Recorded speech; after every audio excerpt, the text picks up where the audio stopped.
que o Brasil vai ficar mais pobre, todos vão precisar contribuir e o setor público vai contribuir, né? Então, nas próximas semanas, quando a arrecadação dos entes federados começar a cair, todos vão ter que ajustar, se organizar as suas contas a uma nova realidade.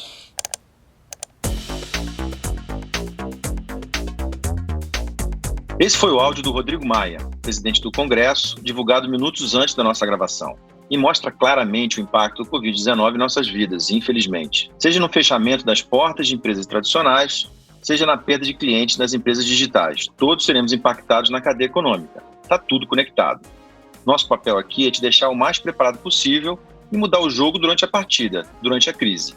Toda semana no Sob Controle, ficamos de olho nos acontecimentos do cenário econômico, analisamos os dados e fazemos um bate-papo entre experts, onde mostramos caminhos para que empreendedores se adaptem rápido às mudanças que estão impactando os seus negócios. Quando a gente fala de corte de custos, a gente tem que ter bons critérios para isso. Em último caso, se vocês virem que não vão conseguir pagar, é uma forma legal também de conseguir um fôlego aí no fluxo de caixa. Então, acho que a primeira recomendação que a gente tem que dar é ter calma. Eu estou em companhia novamente da equipe da Pipeline Capital.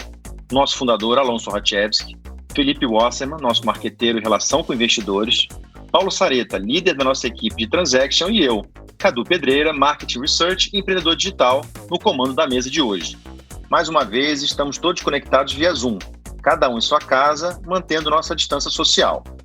No final de cada episódio, disponibilizamos um resumo das dicas no formato PDF para você baixar e aplicar na sua empresa de imediato. Começa agora mais um episódio semanal do Sob Controle.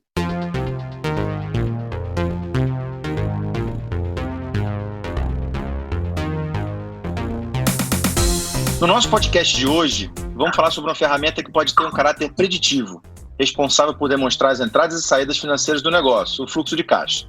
Ele é um dos recursos mais importantes para qualquer gestão financeira de qualidade, pois dá uma visão mais clara ao gestor da empresa do que pode acontecer dali por diante, fazendo comparações entre fluxo previsto e o efetivamente realizado. Vou começar aqui com o Felipe. Felipe, como é que funciona a crise no fluxo de caixa? Então, dando um exemplo assim bem concreto, imagina que a sua empresa faturava 100 todo mês, né? E aí ela tinha o cálculo da sua folha, do seu aluguel, e vamos dizer que a folha mais aluguel tudo daria uns R$50. Então ela sobrava 50, fora todos os outros custos. Com a crise, se a receita dela cair mais de 50%, ela está perdendo dinheiro. Então, mesmo ela mantendo tudo exatamente como ela estava antes, a crise faz com que fique mais caro trabalhar por causa dessa queda, né, involuntária que afeta o fluxo, né? Sem esquecer que algumas reduções de custo, tipo diminuir a folha, tem o custo de demissões e tudo mais que também afetam o fluxo de caixa. Então tem que tomar muito cuidado nas decisões a tomar. Bons pontos, cara. Mas, Alon, quais são as áreas que vale a pena cortar efetivamente? Cadu, isso é um bom ponto. Quando a gente fala de corte de custos, a gente tem que ter bons critérios para isso. Por exemplo, tem despesas que são fixas, como o aluguel. Como é que você vai reduzir o aluguel independente da sua variação de receita? Então, eu acho que tem que ter um bom senso, uma boa negociação com o proprietário e determinar um período e ter uma franca conversa com ele sobre como está indo o seu negócio. Outras despesas, como telefonia, que podem variar com uma eventual redução de pessoas, isso aí ela é sintomática. Pode se aproveitar e aproveitar promoções que as operadoras estão fazendo, estou citando isso como exemplo, né? Mas eu sempre sugiro para não se aproveitar da situação. Tem gente que quer aproveitar a redução do aluguel e alongar por mais de 12 meses ou até o final do período, né? Eu acho que isso não vai ser uma prática muito saudável. Acho que um outro ponto importante é usar talvez o diferimento. O que quer dizer o diferimento? É você continuar tendo o mesmo escopo de trabalho como prestador de serviço, como um advogado ou seu contador, e pagar os meses um valor menor e compensar mais à frente. Isso, o seu fornecedor, que ele pode ser um bom parceiro, ele pode te ajudar bastante nesse financiamento nos primeiros meses, onde talvez seja mais nervoso o seu caixa, né? Então, isso vai depender de cada negócio, de cada realidade. Pode ser que tenha um negócio que seja mais atingido e que, de fato, tenha que negociar logo de cara um aluguel menor ou, eventualmente, até mudanças. Mudanças de sede, por exemplo, vale lembrar que não é só o aluguel, né? Você tem um investimento para ser feito. Então, é sempre melhor você negociar com os seus fornecedores atuais do que ficar trocando neste momento.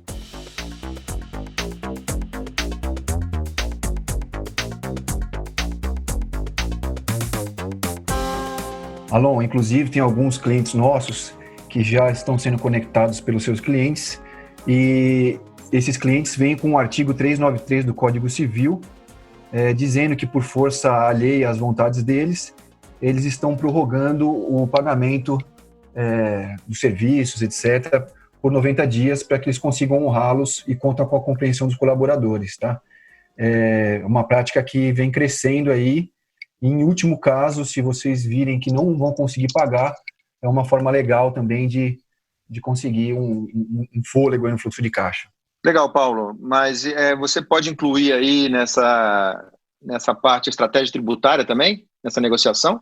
Já tem algumas práticas que o governo autorizou, como o diferimento do Simples, o diferimento do FGTS sem multa e juros, o parcelamento de débitos inscritos na dívida ativa por um prazo bem maior, que ainda não estão com isenção de multa e juros. Tá? Então, o governo vem praticando algumas medidas e você também pode se financiar no governo, como a gente já havia falado no nosso último podcast. E quanto ao lucro real e presumido, o que já tem de alteração? Alon, por enquanto não tem nada concreto, tá? É alguma coisa, é uma medida que a gente vem esperando, mas não tem ainda um diferimento claro do governo e nada sobre redução de multa e juros. E você acha que se a minha empresa ela está com um caixa bem estrangulado, é indicado a gente usar os impostos como financiamento para geração de caixa? Sim, a gente indica.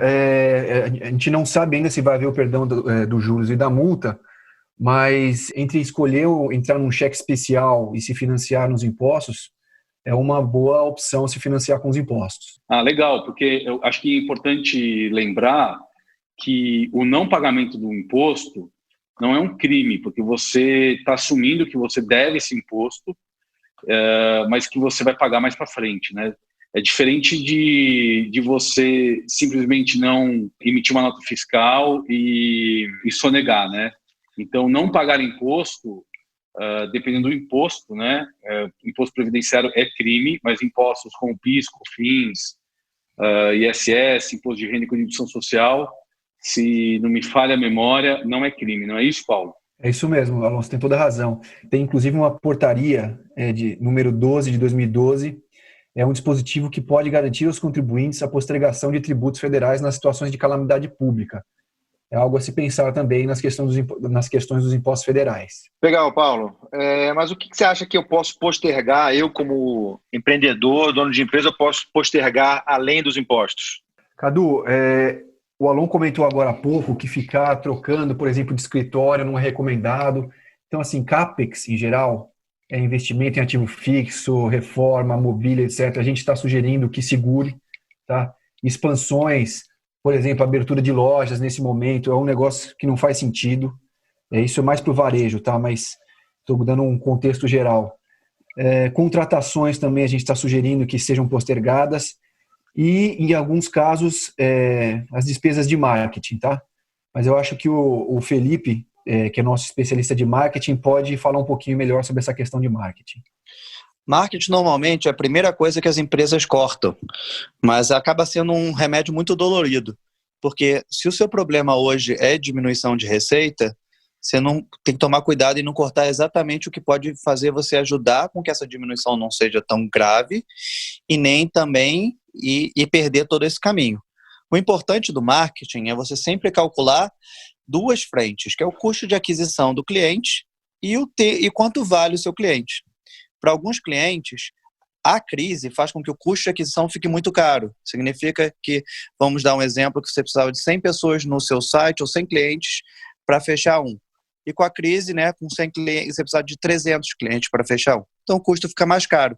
Então, nesse modo, se você tem um valor fixo de marketing por mês, vale a pena postergar esse valor para o momento onde o marketing fica mais acessível.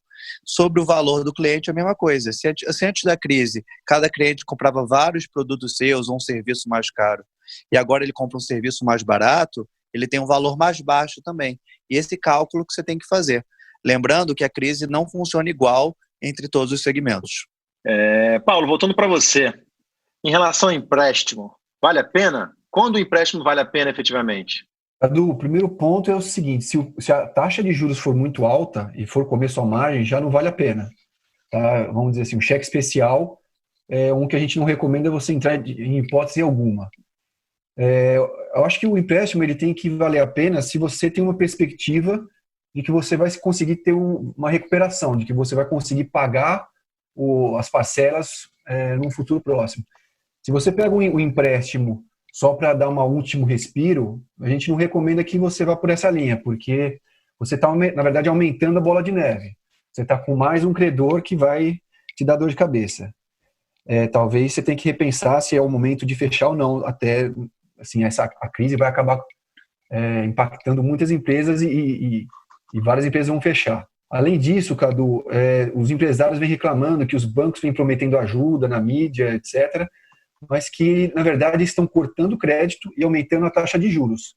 Tá? A gente tem alguns clientes que, na semana do corona, no auge do corona, os bancos cortaram cheque especial, aumentaram a taxa de juros.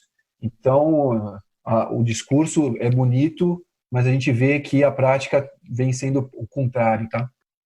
Bom, essa é para você, Alon. Eu sei que você não tem bola de cristal, mas com a sua experiência e por outras crises que você já passou, essa crise é só uma fase? Cadu, toda crise é só uma fase, né? A gente vive sempre de altos e baixos. Tem uma palestra do Ricardo Amorim que ele faz, ele mostra o histórico das crises, desde 100 anos para trás. É uma coisa impressionante, que é uma coisa cíclica, né? Você tem as parábolas e não para, você tem sempre os ups and downs, e é uma coisa que, aparentemente, o comportamento nunca tem fim, né? Desses ciclos. Então, eu acho que nesse caso específico do que a gente está vivendo, é uma coisa inédita, parece até filme de ficção que a gente assiste. É uma crise que veio do nada. Normalmente as crises dão sinais antes, né? Mas essa é uma crise diretamente ligada a um vírus, a uma doença, que era dentro de um cenário econômico brasileiro crescente, com a menor taxa de juros, menor taxa Selic, com a Bolsa crescendo, todos os sinais muito positivos, de uma certa maneira a economia se descolando da política.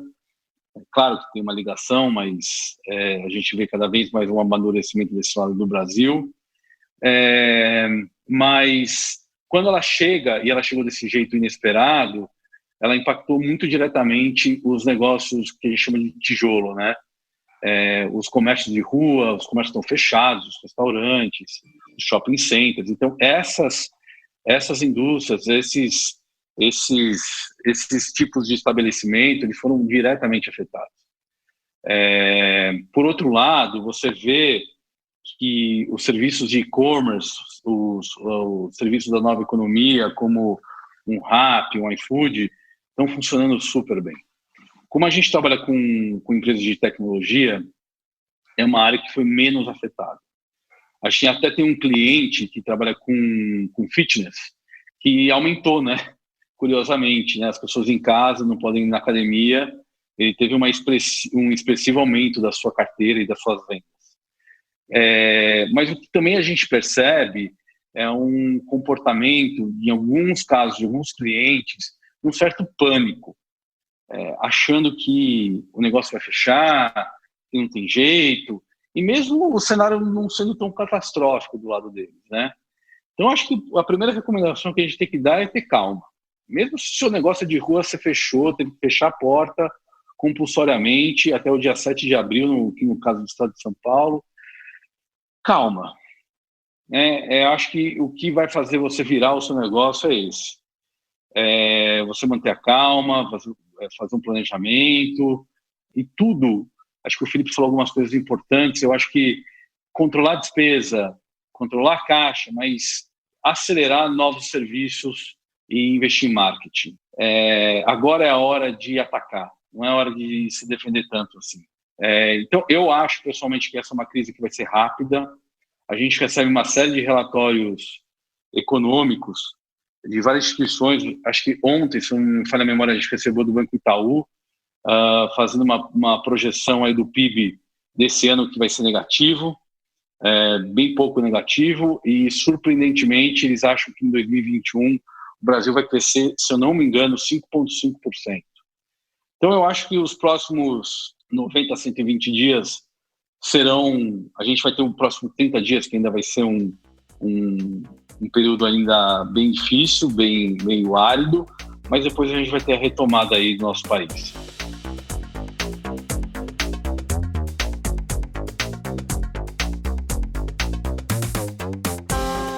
Eu acho que aí tem um aprendizado muito grande, né? Você precisa ter grana em caixa para poder atacar no momento de crise. E aí vem esse aprendizado, né? Que as empresas têm que fazer uma reserva de caixa. Isso é importante, o fluxo de caixa, né? O documento, né? Toda essa metodologia, toda essa gestão dentro das empresas é importante, né, Paulo? Acho que não só empresas, Cadu, mas é uma coisa que as pessoas também não têm essa cultura de fazer uma reserva de caixa, né? O brasileiro, em geral, quando tem dinheiro, né, corre para gastar, na verdade. E empresas também, acho que as empresas têm sempre tanta coisa para fazer, para investir, etc., que quando tem dinheiro em caixa, ela começa a dar vazão a isso. Então, a gente recomenda que as empresas tenham sempre mais uns 3 meses de caixa aí para sobreviver a crises, para sobreviver à perda de clientes relevantes. É algo que tem que mudar na nossa cultura. Falando sobre reserva de caixa, tem um livro chamado The Black Swan, do Nassim Taleb, que ele fala que crises sempre acontecem. Toda previsão de longo prazo, ela acaba sendo errada porque uma crise não esperada acontece. Isso pode acontecer guerras, epidemias, invasões, mudança de presidente. Então, se a gente sempre pensar que o próximo mês vai ser só um pouco diferente do mês anterior, a gente nunca vai estar preparado para essas crises. Então, sempre guarde um pouco de dinheiro, que nem você daria dica para um amigo, dê essa dica para você mesmo, porque as empresas sempre precisam e crises sempre acontecem, são cíclicas. Perfeito. A gente, inclusive, lançou uma ferramenta que pode ser de grande ajuda para as empresas se preverem, né, movimentação de caixa, de receita, através dos riscos da carteira de cliente deles. Acho que o Alon, que foi uma ideia do Alon, junto com a equipe de Transaction, a Marina e tal, eu acho que é importante o Alon detalhar para a gente o que é essa ferramenta. Cadu, o que a gente tem feito toda manhã, a gente tem um call com toda a equipe, onde a gente compartilha diariamente o que tem acontecido com os nossos clientes, e a partir disso tem gerado uma série de ideias, e a gente teve uma que é como a gente consegue mapear as receitas dos clientes e entender a sensibilidade, conforme a indústria, né? Os nossos clientes têm uma carteira de, normalmente, mais do que 10 clientes de diversas indústrias. Então, o que a gente fez? A gente buscou algumas fontes, a gente pegou empresas listadas na B3 e cruzamos com um banco de dados do Moody's. Eles têm os critérios de risco. A Marina, que é nossa expert em Excel, ela montou uma planilha onde você consegue já buscar o seu cliente, que seria listado na bolsa, já aparece ali e já automaticamente já cruza com o risco dele no Moody's, e caso ele não seja listado em bolsa, você manualmente escolhe ali o segmento ou indústria dele que vai dar sensibilidade. A partir disso, você coloca a receita anual desse cliente e já vai formar na sua carteira qual é o percentual que está em risco. Isso é muito legal para fazer essas previsões, para entender o impacto que você vai receber nos próximos meses. E a gente fez essa planilha, a gente colocou no nosso site, no pipeline.capital. Lá tem o passo a passo, como faz.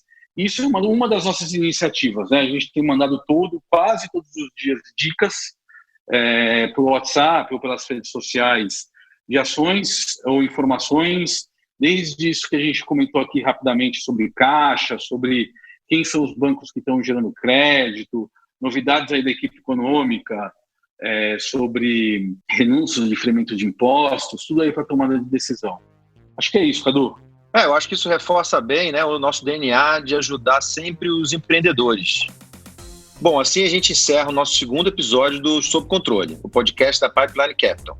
Lembrando que todos os materiais mencionados vão estar disponíveis na descrição do podcast e nas nossas redes sociais e site. Siga a Pipeline Capital no LinkedIn, acessando linkedin.com/company/Pipeline Capital. Esperamos os áudios de vocês com os comentários e sugestões através do nosso WhatsApp, 11 5199 0880, e até o próximo episódio. Este podcast contou com a produção executiva de Risa Soares, direção de conteúdo de Will Prestes, edição e sound design de Luiz Felipe Lamusse e trilha e identidade sonora de Frederico Eliodoro.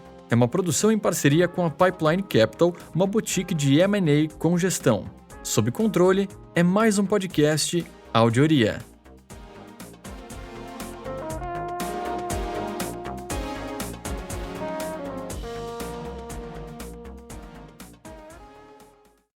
Gente, só um minutinho que meu cachorro tá latindo. Pera aí, só um momento.